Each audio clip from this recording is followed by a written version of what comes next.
Okay. I apologize that I was not here on Tuesday. An unexpected sort of health crisis in my family. But I will attempt to get us back on track. We are still, in many respects, ahead of where I usually get to. For me, the syllabus is oftentimes more sort of an estimate of what I think I can do than a history of what I actually get to. But I want to start today by talking about another aspect, you might say, of the legacy of the First World War.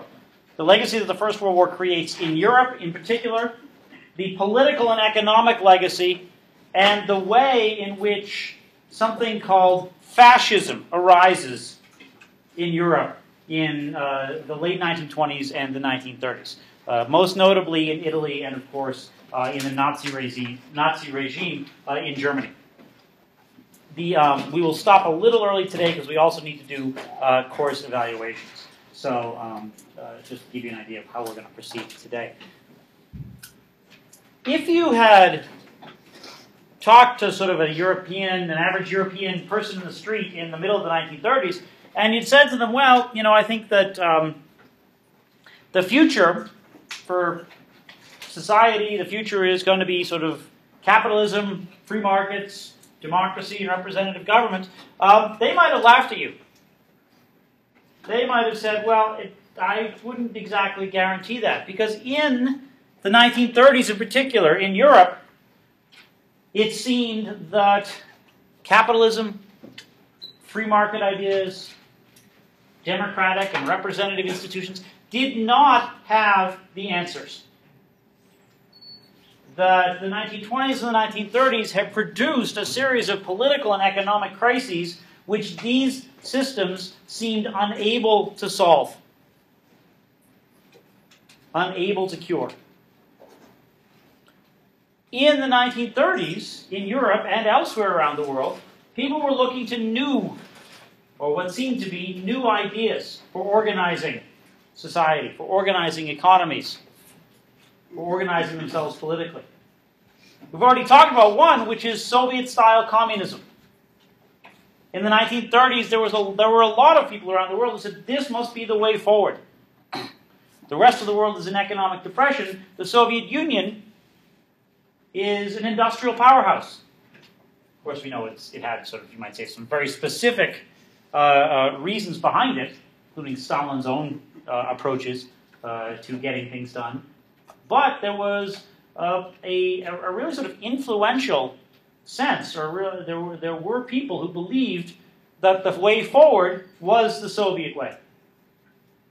There were others who said, no, not necessarily the Soviet way, but perhaps what's going on in Italy, or especially in Germany. What came to be known as the fascist way. Again, a style of government that relied on very sort of authoritarian and violent rule, but one which had a very different ideology behind it. One thing I would stress is that having studied Soviet socialism and the Stalinist model a week or so ago, and now turning to fascism, is that there has been recently, in the last 4 or 5 years, a rather desperate effort not by historians of fascism or socialism, but people who would like to sell books and be on TV, to basically say, well, fascism and socialism are the same thing. Which is absolutely and unequivocally false. That there is, you might say, some superficial comparison that might be made to sort of fascist versus communist leaders in parts of the world in the 1920s and the 1930s. But to argue that they are two absolutely similar systems is to ignore the profound ideological differences between them. And we'll talk about this. But to see fascism and socialism as absolutely similar is to, I think, demonstrate a real sort of lack of historical understanding. That is, you can have authoritarian governments, but these authoritarian governments can have very different ideas about how the world ought to work. And that's, I think, what you have in the case of, for example, Germany in the 1930s and the Soviet Union in the 1930s. So resist the temptation to look for that sort of easy equivocation or easy sort of comparison between them. But what I wanted to leave you with was that in the 1930s, there did seem to be a real pessimism, a real almost sort of fatalism about democracy, about the fate of parliaments, about free market economies. Several things that happened to help sort of bring about this pessimism or this fatalism. One, of course, was the fact that after a brief global economic revival in the mid to late 1920s, the entire global economy had crashed in 1929 and 1930. Not just in the United States, but in Germany, other parts of Europe, Mexico, Japan. It was truly the Great Depression, whose roots are in some ways traceable to what happened after the First World War.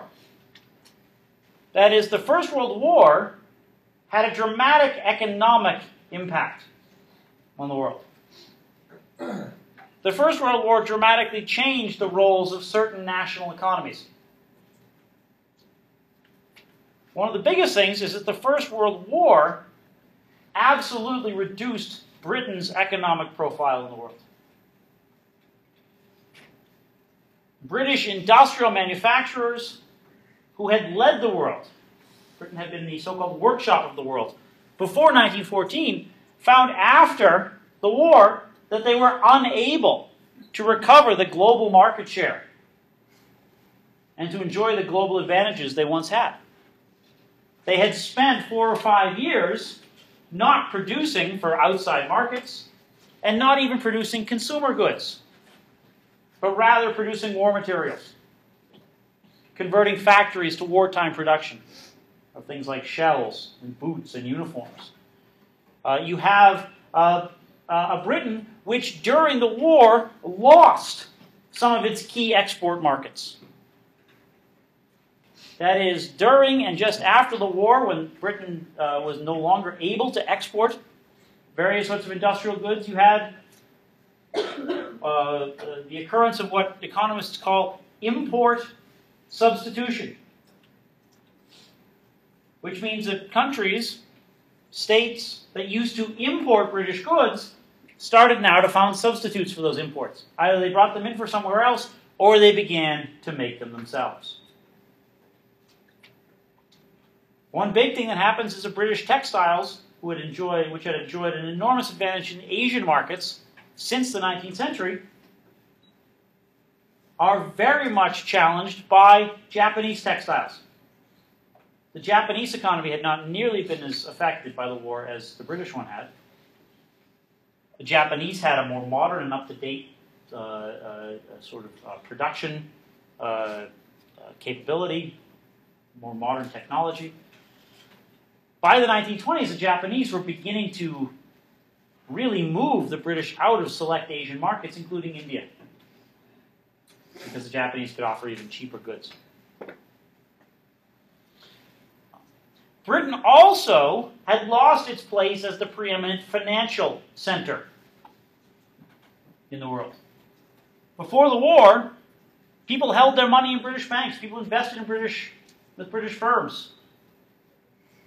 People held their money in British currency, in pounds, which seemed to be, the safest, the most durable global currency. how does like global currency go up and down as far as like different monies being worth different? Well, that's a more recent thing. I mean, back in the days of the First World War, at least before the war, you had the gold standard, which was that a currency was valued at a certain amount of gold. And basically, currencies were supposed to be sort of basically printed based on the amount of gold you had in your national reserves. And then you could sort of weigh up, that is, an American dollar bought a certain amount of gold, a British pound bought a certain amount of gold, or was worth a certain amount of gold, and then the difference between that was how you sort of calculated exchange rates and things like that. But the British pound was the strongest and most dependable currency. It was thought that it would never lose its value, that it would be redeemable into a certain amount of gold, or gold and silver. During the war, the British currency suffers. I mean, the British are pull themselves off, as do other countries, off the gold standard during the war, basically so that the governments can continue to finance the war effort and to continue to print more money. Britain, before 1914, is the world's largest creditor nation. That means Britain, British banks, British firms, British investors, had loaned more money to the rest of the world than anyone else, than any other state. To build railways, to build factories, to finance, government projects in South America. Are we the current leader? After the war, we're not now. We were for a while. After the First World War, the United States does become. Right now, I'm not sure who the world's largest creditor nation is. I don't think we're not a creditor nation at all anymore. No, I don't think. Well, it depends on how you calculate it too. That's the problem. It depends on how you.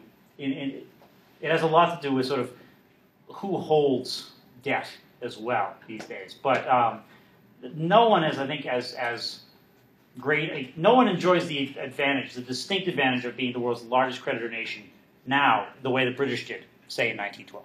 That is, British banks were the most powerful financial institutions in the world. And again, this is largely sort of privately run, privately organized finance. It's not government finance, necessarily, in the British case. After the war, Britain is the world's largest debtor nation.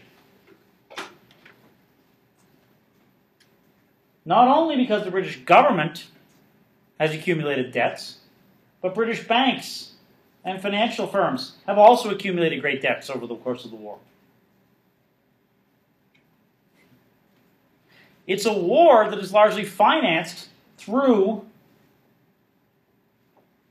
raising money and borrowing in private markets. There were things like war bonds and securities you could buy. But huge amounts of money, of capital, came into the war effort from actually American investors. By the end of the First World War, and definitely by the mid-1920s, New York has replaced, or has begun to replace, Britain, has begun to replace London as the center of global finance. People are going to hold their money in dollars rather than in pounds. The dollar is seen as a more stable currency. The British tried to alter this in the 1920s by putting their money back on the gold standard, but it turns out to be a disaster, because then the British can't sell goods to anyone because they're so expensive. The United States in the 1920s really is the engine driving global economic growth in a couple of ways. In the first place, the American economy is very dynamic. The American economy buys, or Americans buy a lot of goods made outside the United States. There's a lot of economic activity inside the United States. Much of it is owed to new credit facilities, new ways of borrowing that are being invented in the United States. The explosion of what might be called consumer credit. People financing purchases of everything from automobiles to refrigerators to houses. You have American manufacturers who, like the Japanese, have taken advantage of the decline of British manufacturing to make inroads in markets, especially in the Americas. And you've got the American stock market, which, if Britain's sort of indebtedness wasn't one reason to flee British finance, this was another. Putting money in the United States promised this rather sort of ridiculous rate of return. Again, largely financed through credit. The United States in the 1920s is this bubble economy in which there's more sort of money, there's sort of, the greater amounts of money perceived than actually perhaps exist. But you have this consumer boom, you have this credit boom that facilitates it, and a credit boom that ultimately extends to the stock market itself. That is, people not only borrow to buy consumer goods, people also begin to borrow extensively. Banks even begin to borrow extensively to participate more in the stock market. Driving up, of course, the prices of stocks and shares, but further, ultimately, inflating this sort of economic bubble. The big thing to remember about the American economy and the global integration of the economy in the 1920s is this. The American economy is, by consuming goods, by providing sort of places for capital to go and to grow, the American economy is basically energizing or driving the global economy. This is particularly true in the case of Germany. At the end of the First World War, the European economy in general is in disrepair and disarray. And European economic recovery in the early 1920s is dramatically hindered by the peace treaty that's negotiated in 1919 at Versailles. In particular, the British and the French in 1919 imposed what are called reparations. That is, enormously punitive fines, fees on the Germans, basically for starting the war. It's not something that makes a great deal of economic sense. One of the advisors to the British government at the peace conference, an economist named John Maynard Keynes, actually resigned from the delegation there because he said pushing for reparations is insane. It might make for good politics back home in Britain and France, and it might appeal to British and French governments who owed a lot of money to get that money from Germany. But he said in the long term, it's going to completely slow the recovery of Europe. Because there's one element of the reparations he identified as being perhaps its fatal flaw. Not only were billions of pounds being basically sort of imposed in fines and reparations upon the Germans, but the Germans were only allowed to pay it back in cash. The Germans were not allowed to pay it back in goods because the British and the French needed cash to pay their own debts to the Americans, to American firms which had financed the war effort. So you have this system where, in the first place, American financial preeminence is now, in some ways, dictating what happens at Versailles.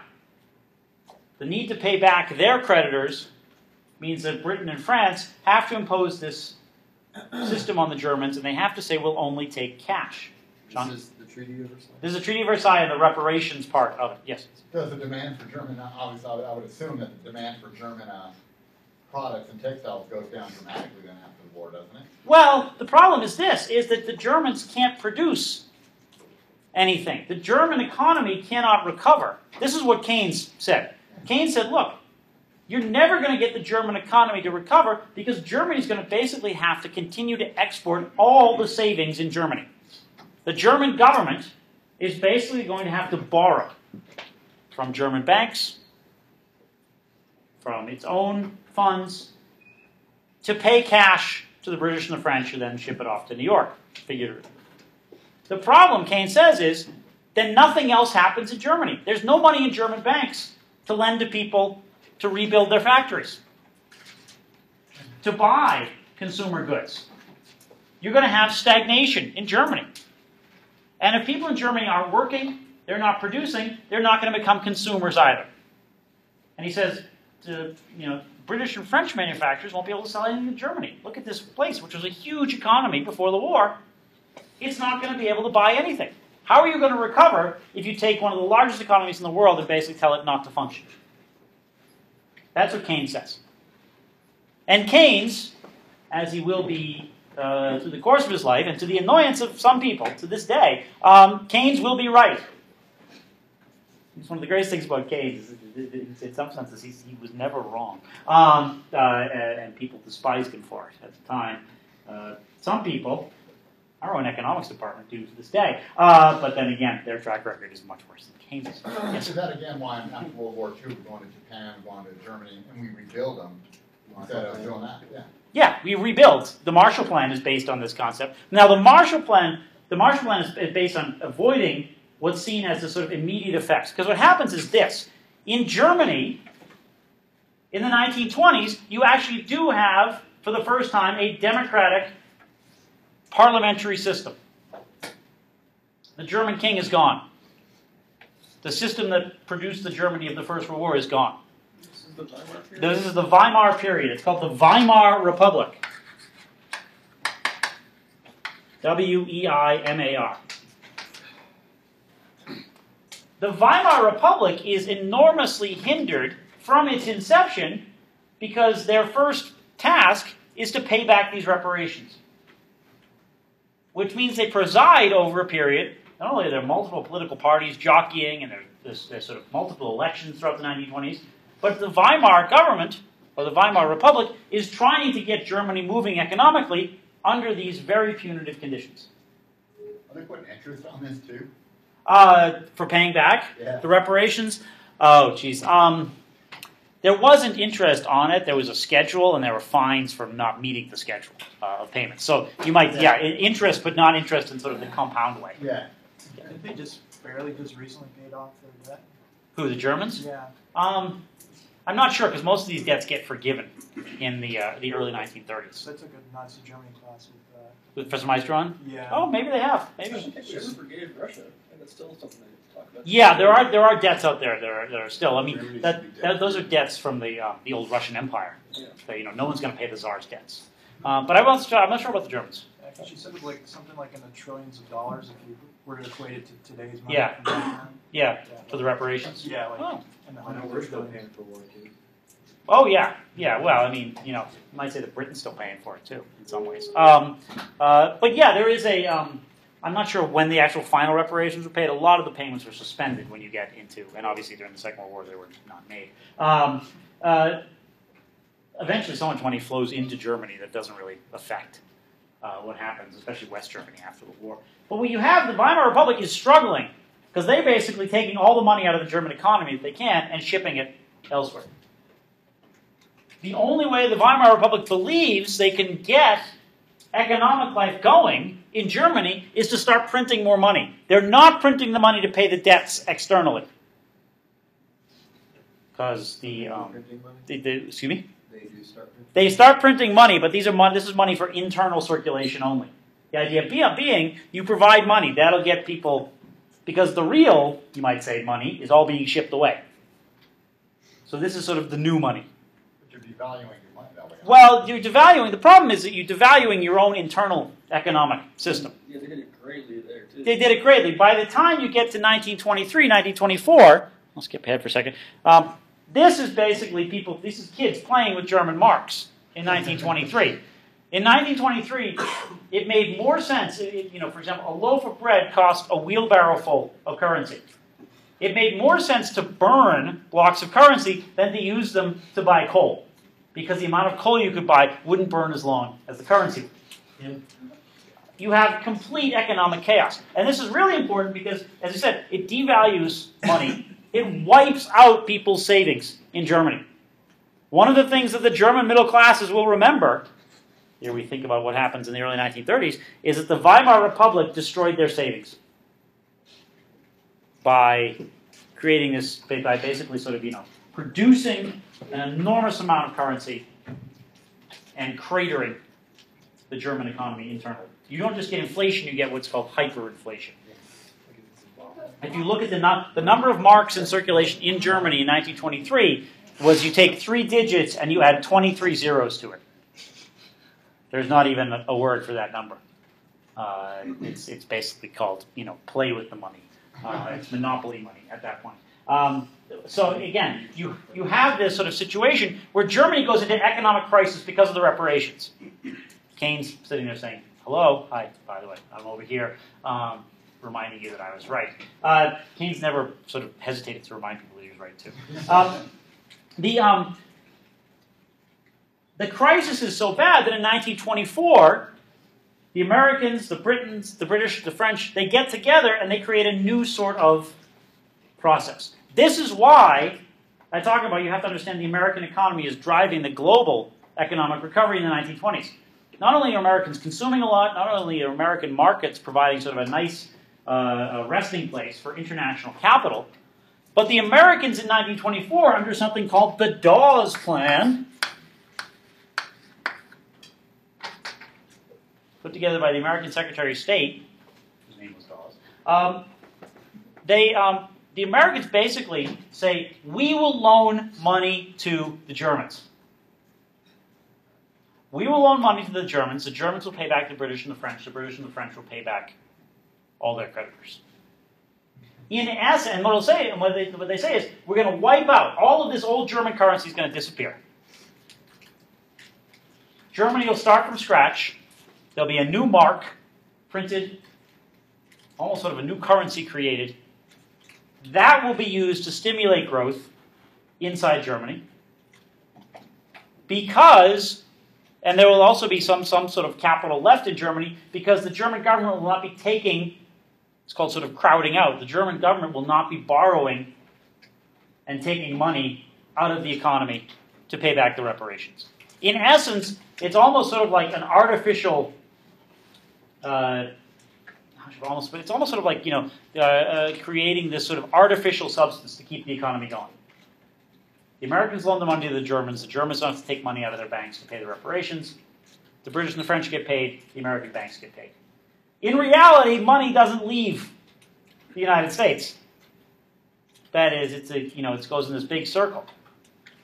But what it does is, in the middle of the 1920s, it buys Germany some breathing space. And by the end of the 1920s, the German economy is recovering, which means that the British and the French economies, the Italian economy, the Belgian economy, they're all benefiting by having Germany back, not yet fully sort of back, but at least back as a productive and consuming power in Europe.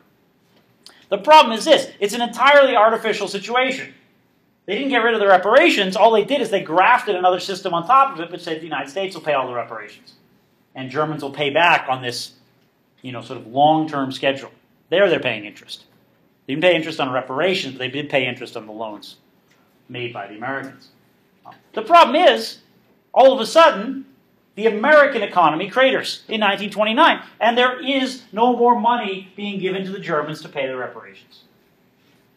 That is, the stock market, this enormously overinflated speculative bubble pops in October 1929, 2 weeks after a Yale economist rather grandly told an audience that he expected nothing but continued growth for years to come. And 2 weeks later, it all disappeared. And what it did was it, of course, put a huge crunch on American banks, Americans who had borrowed to get into the stock market, Americans whose own firms, whose own savings were tied up in investments in the stock market. That is, people believed, as sort of like the housing bubble of the last decade or so, people believed that, that this was just going to keep increasing. That you can increase sort of the value of something infinitely. That is, until somebody actually looks and says, wait a second, this is ridiculous. And all you need are enough people saying this is ridiculous simultaneously for one of these bubbles to pop. And that's what happens in October 1929. And as you can see, the end of reparations payment brings an enormous crisis to Germany, as it will, of course, to the United States. In both places, Unemployment will be over 30%. In places like Britain, it'll be 20%, although in parts of industrial Britain, it'll come basically to become 100%. This is the economic fallout, you might say, of the whole reparations pattern, the fact that the United States becomes the sort of post-World War I engine or dynamo for the global economy. Any questions thus far? Does the isolation of Japan, though, save it from having a big look? Japan does experience in 1929 and 1930 a significant economic decline. It's one of the reasons why Japan will, starting in 1931, begin to look to expand its presence outward in Asia by invading Manchuria in 1931. But the Japanese also recover because the Japanese already have a fairly sort of significant. Japanese government has, as we mentioned, sort of a very sort of close, you might say, relationship with Japanese industry. And what the Japanese basically do is they declare that there's not going to be any inflation in Japan. They go through this rigorous process of trying to basically deflate the Japanese economy, and they're fairly successful in doing it. Now, they can do it because Japan, there's this understanding that sort of government and industry will work together in Japan. This process of rigorous deflation, which other countries will adopt, won't work because they will not have sort of the ties between government and industry that Japan has, or the technological advantages that Japan has. That is, by the early 1930s, the Japanese are beginning to be able to export goods throughout Asia again. The Japanese, in some senses, for places like Britain, in the late 1920s, they're able to export, but they're in some senses still using technologies that are 50, almost close to 100 years old for textile manufacturing, for example. The Japanese are not. They're using much more recent textile methods or manufacturing methods, and they're able, after 1930, to begin to sort of recover more quickly. That is, they have a much greater sort of culture of innovation and productivity built into their manufacturing than the British do. And so the Japanese are able, both by the government and industry basically sort of cooperating to deflate the economy. And there is unemployment in Japan for a little while, but it's fairly quickly reversed. For Japan, the crisis years are sort of early 1930 to about the end of 1931.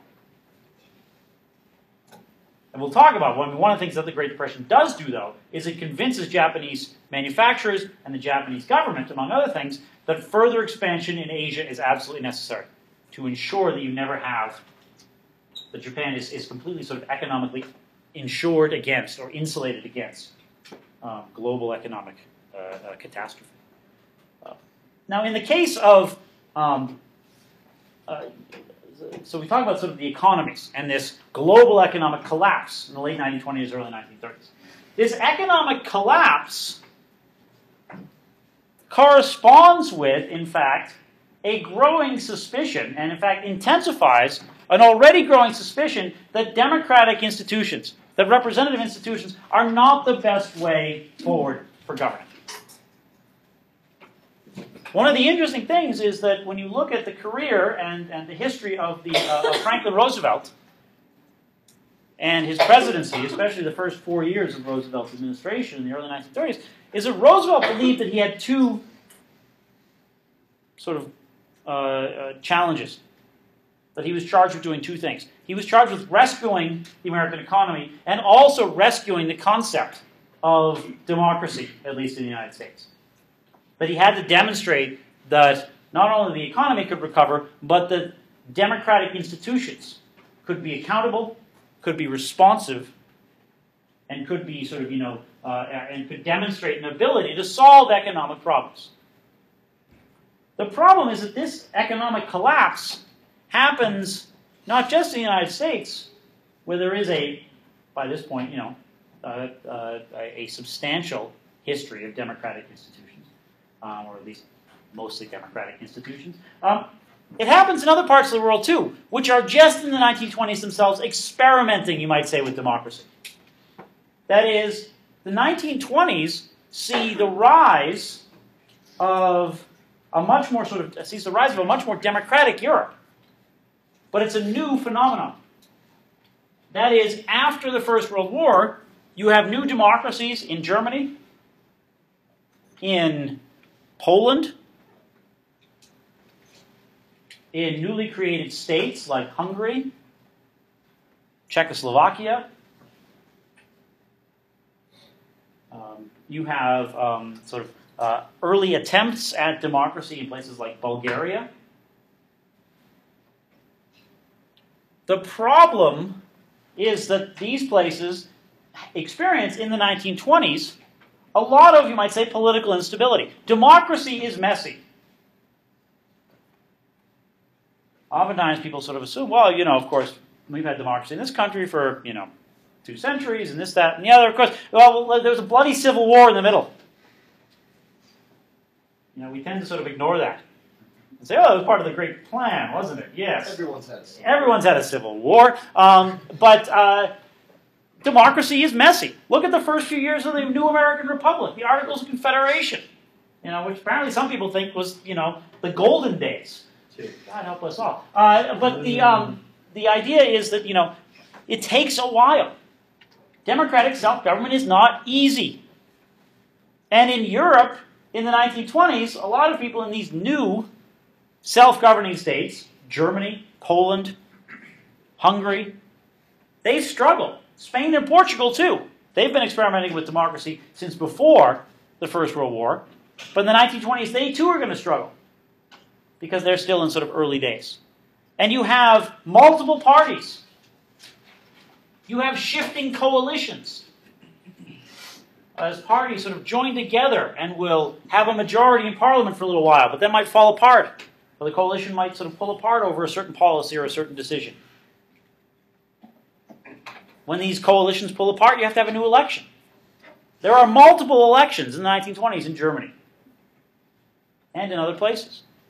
And in parts of the world, even before this democratic, or even before this economic collapse of the late 1920s, there are already signs that people don't like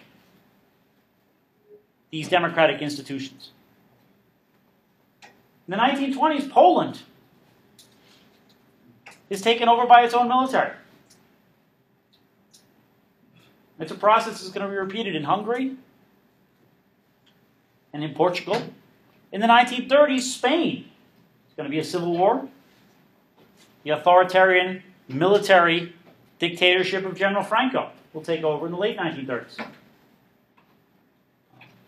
What happens is this, is basically there is this, even before this economic collapse comes, there is a lot of frustration, very sort of, easily provoked frustration about democratic institutions or representative institutions. And when the economic collapse comes, people very quickly abandon these or say there's no way that democratic institutions can handle this.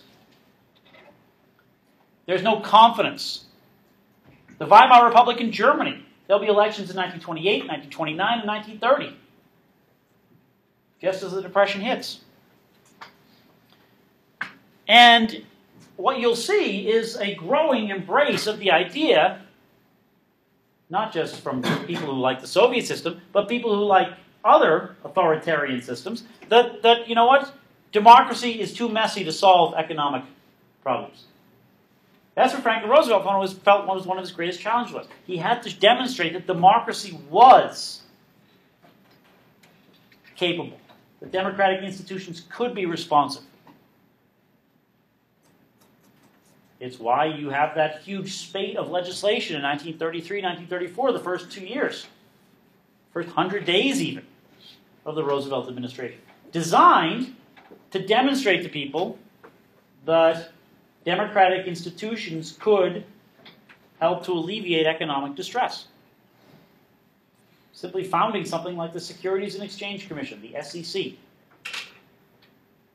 to regulate the stock market, to ensure that the sort of rampant speculation that occurred in the 1920s could never occur again.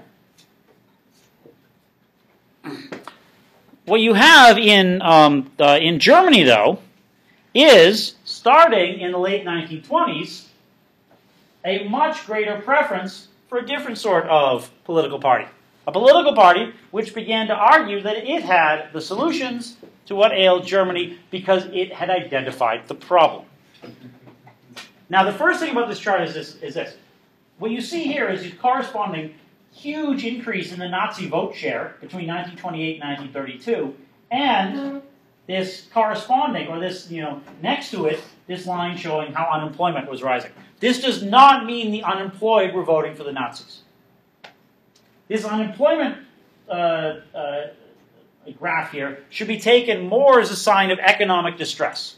That is, the greater the economic distress, the more votes the Nazis got. Large numbers of the unemployed remained members of and voted for other political parties. Germany had a socialist party. It had a communist party. In the south, it had a Catholic party based in and around Bavaria. So don't look at this as saying it's the unemployed who all voted for the Nazis.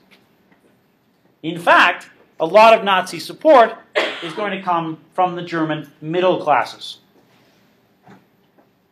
from German landowners and others. But I want to start talking now about what exactly fascism is and what the fascists offered as, you might say, a sort of a solution to this economic crisis. What the fascists offered as sort of a solution to what seemed to be endless political rivalries and political infighting. And to talk about sort of generally what fascism is. What are the signs of fascism? What can you look at and say, you know what, you've got a case of fascism? I'm sorry, the following indications are all there. And talk a little bit about that. We'll be continuing this into next week, but I think it's good that we start to have these sort of parameters now. Pardon me as a sec here. Here we go. Start with German unemployment lines in the late 1920s. The rise of fascism is not something that you see in Germany, but rather fascism originates, and the term itself comes from Italy. Fascism refers to the Latin word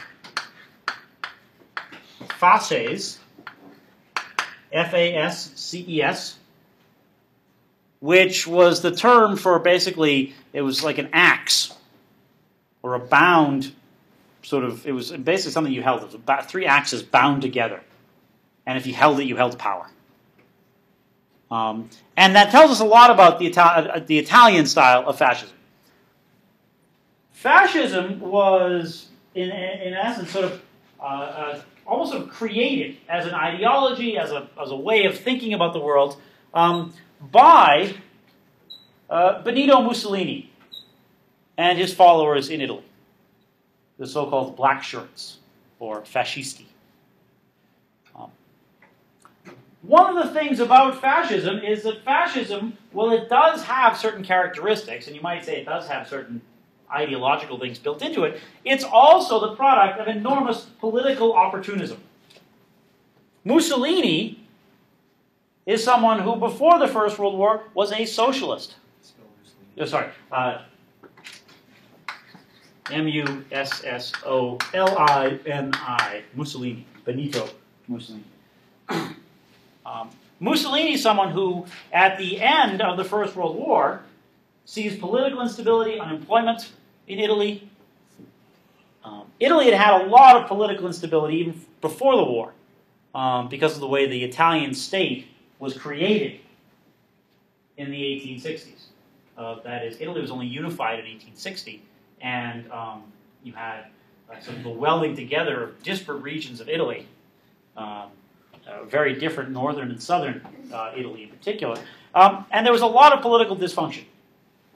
And Mussolini basically created this new group that seemed to offer a way forward. Mussolini had been a socialist, but he saw in 1919 and 1920 a lot of frustration in Italy, especially among the Italian middle classes, towards workers, trade unions. And so he organized the fascists as, in the first place, sort of shock troops who would attempt to sort of cut through political debate and remove politically unstable figures from the Italian landscape.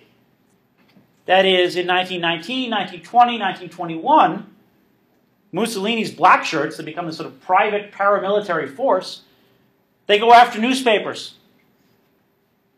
trade unions, workers' organizations, literally attacking them physically, beating people in the street, breaking into and burning the offices of these organizations, of these newspapers. By 1922, Mussolini has convinced many in Italian politics that he has, or that he offers the way forward. In 1922, as part of his sort of campaign, growing in power and growing in influence, Mussolini declares he's going to march on Rome with the fascists. Thousands of black-shirted fascists are going to march on Rome and put an end to political infighting. In essence, sort of come in and basically usurp the Italian parliament. The Italian king, a constitutional monarch, doesn't have a lot of power, but does have the power to sort of dismiss the assembly, invites Mussolini to come in and form a new government. This is 1922, sorry? Is that Umberto III? It's Emmanuel.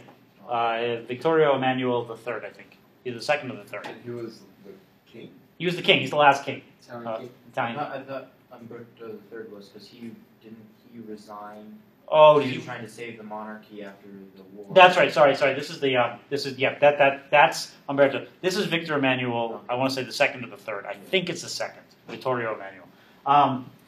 He was enormous, I don't want to say palace, but you can sort of see even today if you go to the Victor Emmanuel Memorial in Rome. It's right there. You never think about there sort of being an Italian king, but he was a constitutional monarch in the Italian system, and his family had originally been the kings of Piedmont in northern Italy.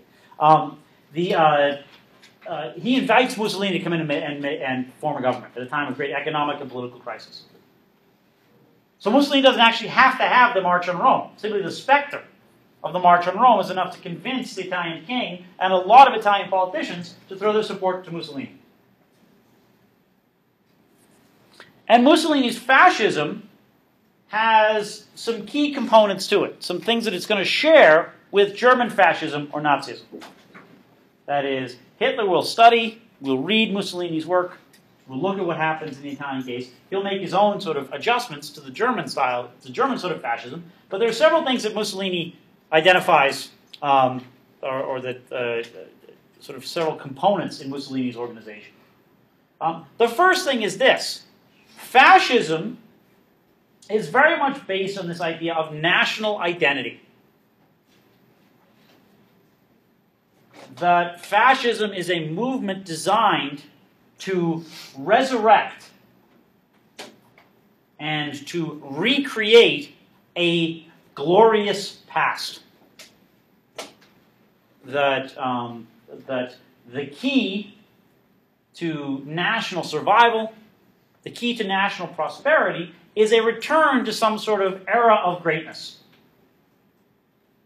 That's a way of assuring sort of a unity of purpose in a state, give a state a true identity.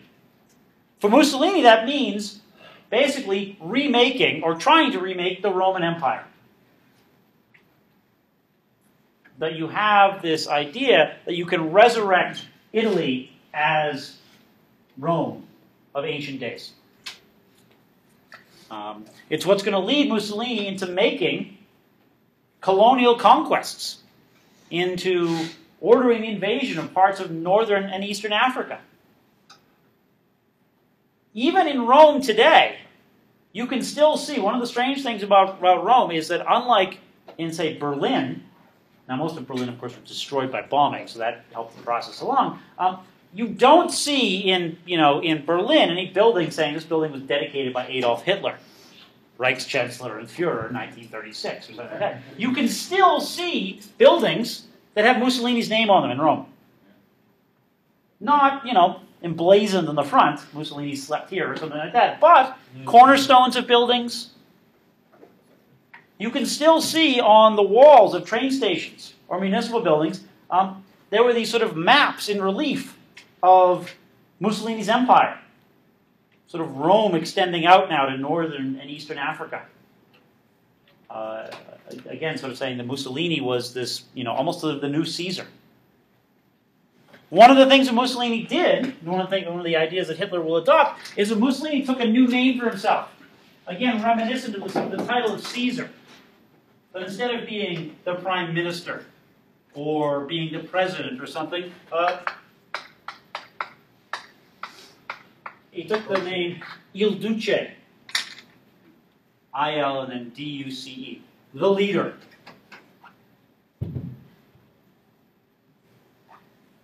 Sort of a mystical title. Sort of implies sort of the chosen one or a prophet or something like that. That this is someone who transcends politics. That's another thing about fascism. Fascism argues, in essence, that while it is a political party, it's actually not a political party. That instead, it is the manifestation, this is where it gets a little sort of hazy, but basically, that fascism is the manifestation of the national will.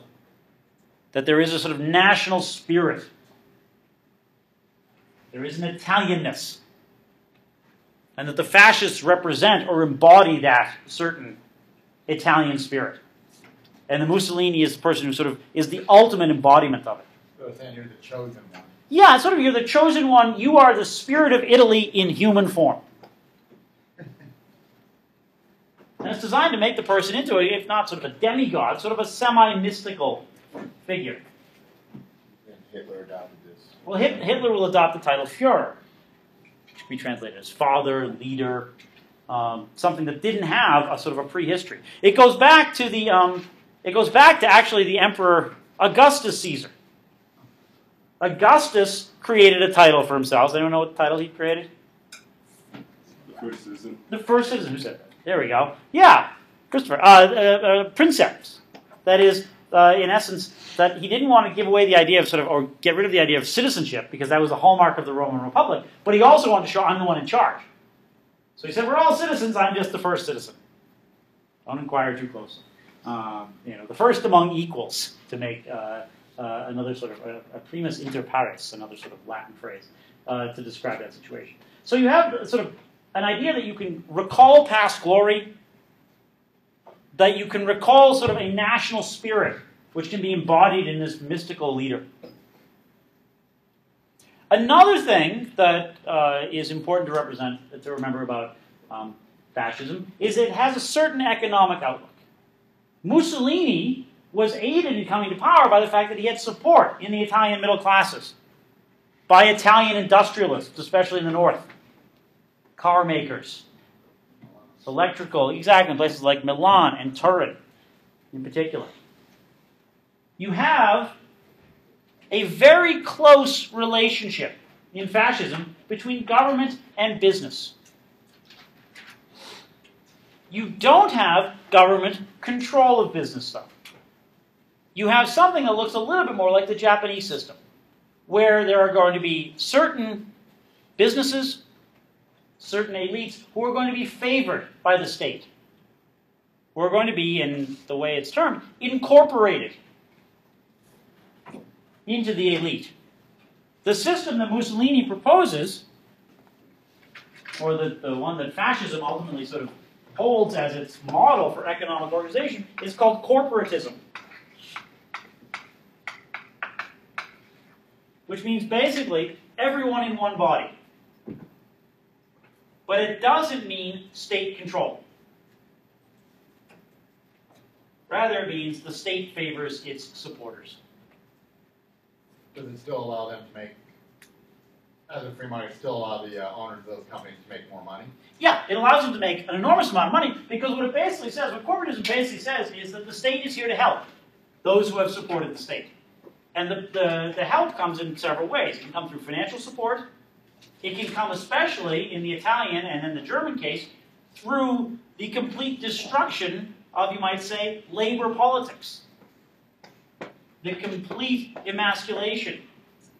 The complete sort of removal of any threat of labor organization. Doesn't it help them, at least on the fact of, we're going to run out your competition for you. We're going to give you the favors. We're going to do this. We'll help eliminate your competition as long as you're supporting us. Yeah, we're going to eliminate your competition. We're going to make sure nobody goes on strike. We're going to make illegal strikes, labor unions. We're going to forbid the existence. We're going to ban socialist and communist political parties. We're going to close down newspapers. All these sorts of things, which Mussolini had sort of helped to lead the charge against in the early 1920s, that gets built in. You don't get rid of private ownership of companies. You don't have a case where the state is directing the economy. What you do have is a very sort of cozy relationship between the state and the economy. And some economists have argued that, in fact, in the 1930s, not in Italy as much as in Germany, you have a process of reversing sort of public ownership. That is, that in Germany, even sort of public ownership of things like water, public provision of hospitals and things like that, under the Nazis, there are indications that those reverted to private ownership. And that greater privatization was part of the sort of the process.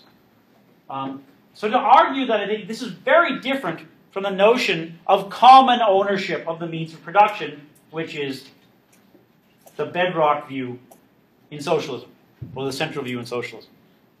Instead, this is the idea that the state supports elite ownership of the means of production. That certain people have a monopoly.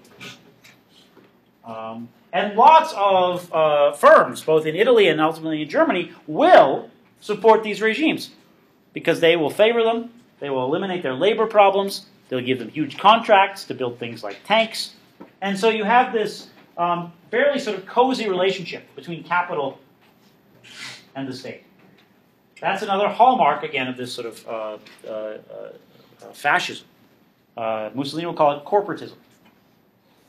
The idea of sort of everyone in one body working cooperatively together. It doesn't mean, though, that the state, you now have a state-run or command economy, as you have, as it's sometimes called, for the Soviet model. How does that affect regulation? Well, it means that in a lot of places there aren't regulations. Or that it means that businesses can lobby, can push for changes, can, sort of take advantage of this sort of special relationship they have now with the people in control. It's sort of like Russia today, though. It might be. I mean, it is sort of like an oligarchy. You create an oligarchy, yeah, where a government will favor some. But again, that's very different from sort of fascism. I mean, excuse me, very different from socialism. Yeah. With the idea that at least in socialism, in the way in which those people who sort of propound socialist theory talk about it. How it works in the actual case of Stalin is a little bit different. But I was really more referring to current events. yeah, but I think in the case of Russia today, yeah, you do have a sense like of buyouts and stuff with us too. Though.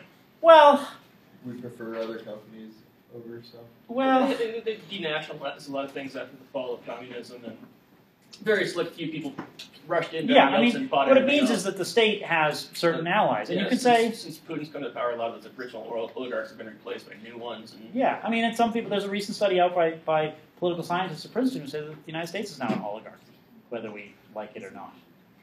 Which is not necessarily the same as this is a fascist state, because you've got to have other things to have fascism. You've got to have the sort of mystical leader. You do not have democratic institutions under fascism. You don't need to elect someone because that person is, sort of the embodiment of the national will.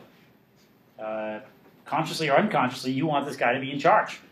A couple other things about fascism I should mention. One is this: is that fascism, well, it harkens back to this sort of glorious past. It also very much embraces modern technology, not only in sort of the industrial sense or the productive sense, but also as a way of propagandizing.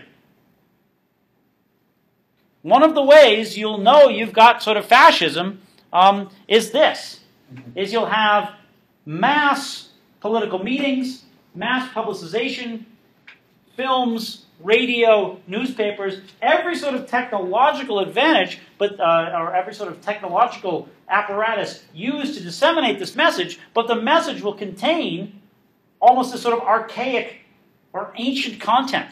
The idea being that you are sort of recapturing the past by using very modern means to talk about it. And in the case of the Germans, the Nazis, will go back to this idea of sort of there being this primary or sort of primal German identity, which can be represented in sort of medieval German icons, crusaders, knights. But the Nazis will pull out all the stops. They will, in essence, pull out all the stops of Roman iconography at mass rallies like this one in Nuremberg in 1936. Where again, you'll have these Nazi flags, these standards. Instead of SPQR, the symbol of the Roman Senate, you'll have NSDAP. National Socialist German Workers' Party. It's not socialist, it's not for the workers, it's not a party. Okay? It is German, and it is national, I suppose. But that's one of the things, is that oftentimes people confuse it that say, well, the Nazis call themselves socialists, therefore they must have been socialists. My son calls himself Batman sometimes, but that doesn't, correspond, at least not recently. So you have this use of sort of the Roman legions, the iconography or the sort of symbolism from the Roman legions. I mean, for the Nazis, they're throwing everything in there. This idea that there's this sort of primeval Germany based in the forests, that there is this medieval German past, a glorious past of knights and crusaders, that there is, sort of a historic German greatness that needs to be restored. The difference, there's one major thing I need to highlight in the German case, in the Nazi case, where the Nazis diverge from the Italian fascists. From the start, the Nazi identification of a German identity contains within it a very specific racial component. That is, that German identity is very bound, is basically can be understood as a racial identity, a genetic identity. That there are certain people who are not and will never be German. Mussolini didn't do so. Mussolini, at least initially, does not do this. He will, under pressure from Hitler in the 1930s, begin to introduce specifically anti-Semitic laws in Italy. But for Mussolini, the idea was you recreate the Roman Empire. One of the things about the Roman Empire was the Roman Empire was this sort of cosmopolitan empire that spread around the Mediterranean, ultimately conferred citizenship on people who weren't born in Rome as well as those who were born in Rome. What Nazism has, this idea, is that Germanness is exclusive, that there is sort of a genetic basis for national identity. And that in particular, there are people who can never be German. And in fact, who are genetically not just inferior to Germans, but whose presence in Germany weakens Germany. They're identified as parasites, as germs. And while the Nazis will identify several different racial types, the one that they are most intent upon identifying and removing from Germany is Jews. Jews are identified as different racial beings. Genetically different, culturally different, and not just sort of different, but ultimately, you might say, sort of destructive. Germany is understood as a sort of living organism. This body, this natural sort of entity, which can only thrive if certain sort of what are described at times as pests. You'll have Jews described as vermin, as a Jewish infestation. Again, these sort of microbial agents, germs, disease, all of these things are used to describe Jews. And in essence, you cannot, according to the Nazis, get back to creating this ancient German identity, to creating what the Nazis will ultimately call the Volk, the people. Volkswagen. Exactly. A product of the Nazi regime in the 1930s, again. And Audubon. the Autobahn. I mean, all these. They don't mention a lot of that when you're over there. Where do you guys get the name Volkswagen? Well, that seems interesting. 1930 what? Yeah. The Volk, the idea that there is this sort of original German people, and that this people, or that these people were great, and that Germany's current situation in the 1920s and early 1930s is can be attributed to the fact that this German identity, the Völkisch identity, has been lost, has been weakened, has been watered down. And that in order for Germany to restore itself to greatness, it has to, in essence, restore this particular identity, which means removing those who do not fit within those parameters from the German state. So you have, within the Nazi regime, this insistence upon sort of history, a historical national identity, but one which says, unlike in Mussolini's case, that it can be sort of recreated through the expansion of rule.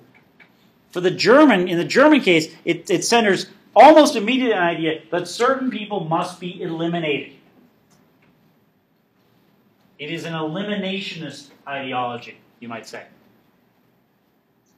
So we'll come back on Tuesday and talk a little bit more about the Nazi state, talk a little bit more about how they're actually able to sort of engineer their way into power. We need to do these course evaluations. Do I have a volunteer to collect them and put them in one of the boxes? I think there's one on the ground floor of this building. You want to do it? All right. Have you done this before? You just collected the CRN box, right? Yeah, you just got to put the CRN number for the course up here. Okay. Let me just do a couple things here.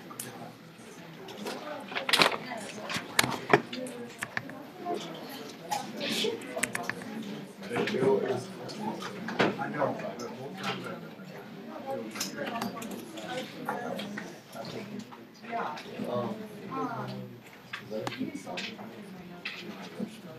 that